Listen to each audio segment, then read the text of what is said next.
Hello, and welcome to Sports Culture, the show that blends the world of sports and pop culture. I'm Dayton Abbott.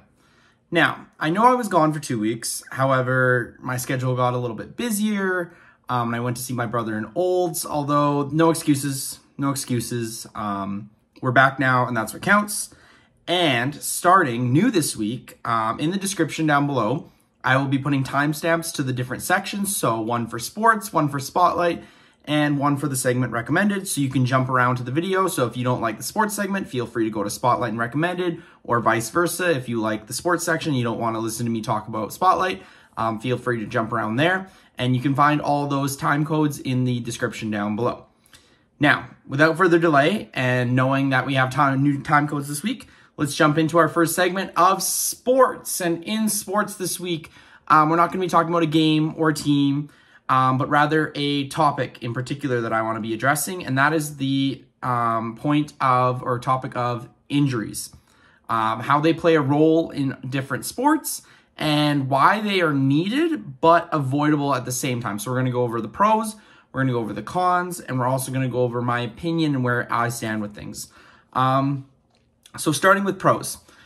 Pros of injuries. They can make a team play stronger or more together, I feel, because it's that next man up mentality. It's who's going to step up, who's going to help the team out in replacement of that injured player. I also think that injuries show that we are human and that they are a part of the game. And nobody is perfect and nobody is a robot out there. Everyone's human, and there's real pain and there's real sacrifice to these sports. And I also enjoy that aspect.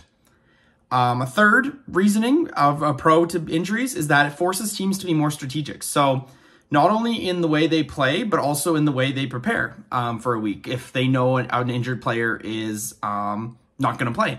So, yeah, strategy basically just sums up that point. And then fourth point, injuries, a pro to injuries is that they are avoidable if certain things are done right.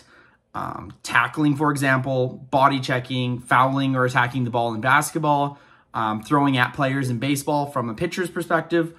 There is things that can be done to avoid injury, including correct preparation, the stretching they do, a whole bunch of things. And the reason that we're talking about injuries is because I believe I was watching Monday Night Football, and there was a certain tackle, I think it's called a hip drop tackle, that was made. And I thought to myself, there's got to be a better tackle that can be done to bring down a person who is a little bit heavier and bigger built from a smaller person in order to avoid injury. There's just got to be a better way. So that's what kind of spurred all this. So yeah, pro is that injuries are avoidable if certain methods are taught right. And the last pro of injuries is that they're not all the same. Some are major, some are minor. It all depends on what happened in the play, as well as if the player has a lingering injury history, but not all of them are the same. Now, the downsides to injuries is that they can change the course of a team's season in any sport due to dirty plays or improper teaching of methods, like I mentioned prior. Injuries, another con to injuries is that they make the sport not as exciting with less superstars out there. So say one of the leaders in the sport gets hurt, it's just not going to be as fun to watch, just straight up across the board. Another con to injuries is that they can end a person's career or lead them down a path of more injuries, thus less playing time, thus keeping the sport dull and forcing early retirement for a lot of great players, as we have seen in a lot of different sports. Some that come to mind are Luke Kuechly in football, who is a linebacker who was a linebacker. He retired before the age of 30, I believe, although don't quote me on that, but he did retire earlier due to reasons that he didn't want to give himself more concussions and thus lead to further mental health problems, or not further mental health problems, but further health complications. So he retired from football early. That's one player that comes to mind when it comes to early retirement and due to injury, or not due to injury, but due to prevention of future injury, actually. And so that is one con as well. And another con is there's less competition. Less superstar players out there, less competition. As one player most recently put it, there's just more mediocrity. There's no one person who can take over a game type deal. And then the last con to injury was less money going to the player or sport due to injury or less superstars. If there's less superstars, you don't have to pay them, or the teams don't have to pay these players half as much. But say these superstars go and they show out and they have they show what they can do, then money goes back into the sport, goes back to the player, right? So those are the pros, those are the cons. Here's where I stand. I think injuries are bound to happen, but if we can limit them through proper teaching methods, I think that'll make any sport better. This can apply to basketball, football, hockey, baseball, any of them, even soccer, lacrosse, any sport. You just better teaching, and this can shore up the injury problem. I think that more exciting superstars are on the field than ever before and across all sports. And thus it's leading to more competition for the championship, which I enjoy. And we need to keep those superstars on the field in order for us to want to watch the game, A, in order for B, for it to be competitive, and for C, to just have a great time overall for everyone, the players and for us. So, I think that's great. And more eyes watch the sport when there's more superstars on the field and there's less injuries, which is also fun. For example, one injury or one potential injury scare that comes to mind is Connor McDavid playing in the Heritage Classic. Nobody was sure if he was going to play, and then he did play, and it was an amazing, awesome experience. And then in baseball, players being thrown at is another example of injuries that we can avoid. In basketball, less suspensions and ejections due to hard fouls or altercations, fighting on the court. Although these are just my thoughts on the topic, and I just thought it was relevant lately with what I saw on Monday Night Football. So yeah, that's going to conclude sports and injuries where I stand, but let's get into Spotlight. And in Spotlight this week, we're going to be talking music. I feel like I haven't talked about music enough on the show, so in the last 2 minutes here, we're going to talk about music. And there's 3 albums to check out, because there's a lot of different individual songs, but I want to highlight some albums that I really thought were amazing. So starting off with The First Time by The Kid Laroi, that's what the album's called, The First Time. I think it is an amazing album with a wide range of beats and vocals. Plus, The Kid Laroi is my favorite artist, so you know I'm going to recommend him 10 times out of 10.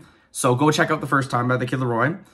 Second, I started listening to Jungkook, I believe, of BTS. His album's amazing as well. My favorite track that I cannot get out of my head is called 7. It's by him and Lotto. And then the other track on the album that I was really surprised by was 3D. Jungkook and who is the rapper? Jack Harlow. Jack Harlow's the rapper. Was another really awesome track. So go check out those two. Listen to the full album. And then third, last but not least, is actually not an album. Well, technically it is an album, but it's by the DJ group Loud Luxury, and they have called it Songs You've Been Asking For Volume 3. So on the album is a ton of songs, but they're all remixes, or they're mashups, I should say, too. And I highly recommend you listen to all 22 tracks. There's 22 tracks on there. And determine for yourself which is your favorite, because I can't name one standout. I like them all to their own varying degrees, and I think overall it's just a really well put together album. And instead, I would say the one that I do think, or the one that stands out the most to me, was the Prada remix. As well as there was a country remix of Chasing You by Morgan Wallen. And then there was also a Someone You Loved by Louis Capaldi mashup that was incredible to listen to as well. So to recap, on the songs on the Loud Luxury, Songs You've Been Asking For Volume 3. Listen to the Prada remix, listen to the Chasing You remix with Morgan Wallen, and listen to the Someone You Loved mashup, or the remix mashups. It's interchangeable to me, but listen to those. The Prada, Chasing You, and Someone You Loved. Those are all amazing. And those are just 3 of the countless number of albums that have come out lately. So this week's recommendation, as we jump into it, I guess I should say, going into recommendation, go listen to some new albums of music. Whether you discover new songs by clicking through curated playlists like Spotify does or Apple Music does, or you just like hearing new music from some of your favorite artists, be sure to give it a try. Add what you like to your playlist or to your library, because it has been quite some time since I can say that we've had a good variety of albums and awesome new music from new artists and artists of the past. So let's just do what we can to support it. And that's all the time we have for this episode of Sports Culture. So if you like the show, you dislike the show, any comments at all, feel free to leave them down below. including future recommendations of yours if you want me to check them out. Could be a song, could be a movie, could be a TV show, could be a sports game or sports team I should be watching, as I might include them in the show. And if you would like to follow me, you can do so on Twitter or Instagram. My Twitter is at Dayton__Abbott. My Instagram is Dayton.Abbott. You'll find both those in the description as well, along with the timestamps from this week. Take care. Thanks for watching. See you next time.